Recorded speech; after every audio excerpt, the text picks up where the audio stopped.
హారతి ప్రముఖ ముగ్గురికి కూడా సిద్ధం కావాల్సిందిగా కోరుతున్నా.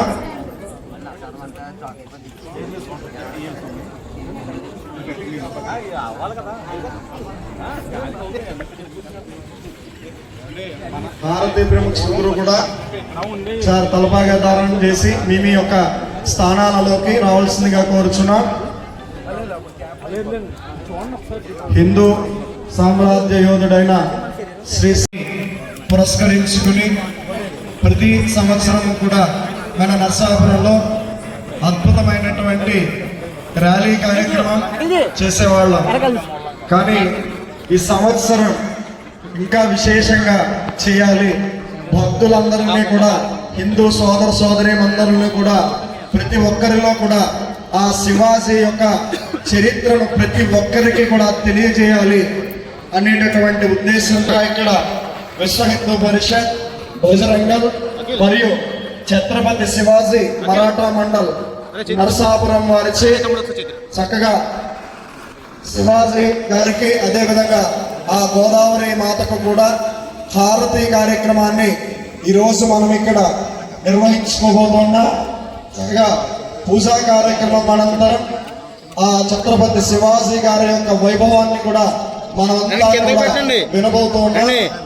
ముందుగా ఆ యొక్క గోదావరి హారతి శివాజీ పూజా కార్యక్రమంలో భాగంగా 3 స్థానాలలో కూడా ముగ్గురు హారతి ప్రముఖులచే ముందుగా ఆ యొక్క కలశంలోకి ఆ గోదావరి మాతను ఆవాహన చేసుకుని చక్కగా ఉపచార సమర్పణ, అదేవిధంగా అష్టోత్తర పూజా కార్యక్రమాన్ని కూడా సమర్పణ చేశాక మొట్టమొదటిగా ధూప హారతిని ఆ యొక్క గోదావరి మాతకు శివాజీ మహారాజ్ గారికి కూడా సమర్పణ చేయడం అవుతుంది.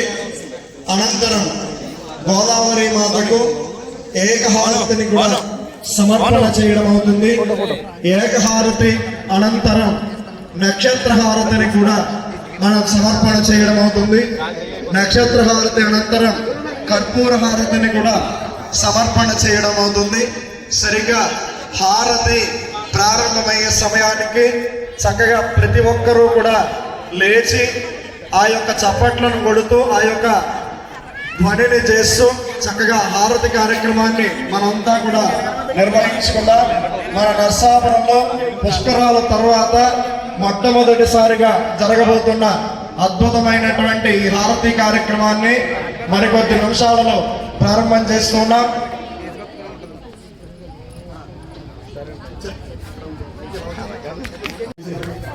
కాశీలో గంగాహార తర్వాత నెక్స్ట్ హారతి వీడియో తీస్తున్నా ఏదైనా ఉందంటే ఇదే. నేను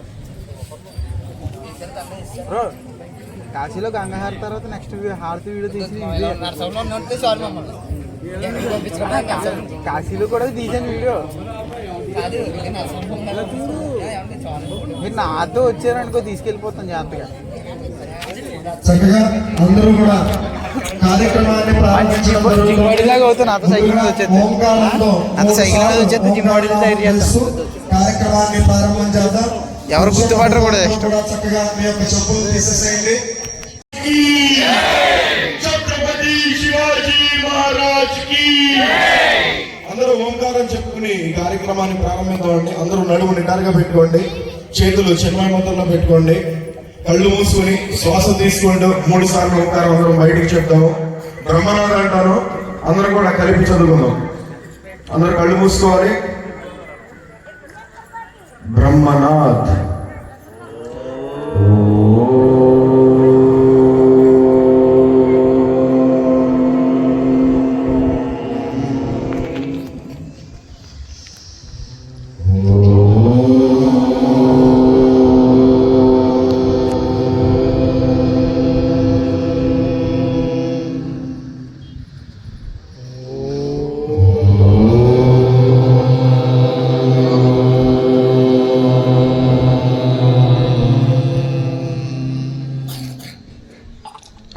కార్యక్రమాన్ని పూర్తిగా విజయవంతంగా పూర్తి చేయాలని చెప్పేసి ఒకసారి రాముడిని తలుచుకుంటూ శ్రీరామ జయ రామ జయ జయ రామ అనే మంత్రాన్ని 13 సార్లు చెప్పిద్దాం. అందరం కూడా విజయ మహామంత్రాన్ని మేము చెప్తూ ఉంటాము. వెనకాల మీరు అందరూ కూడా చెప్పండి.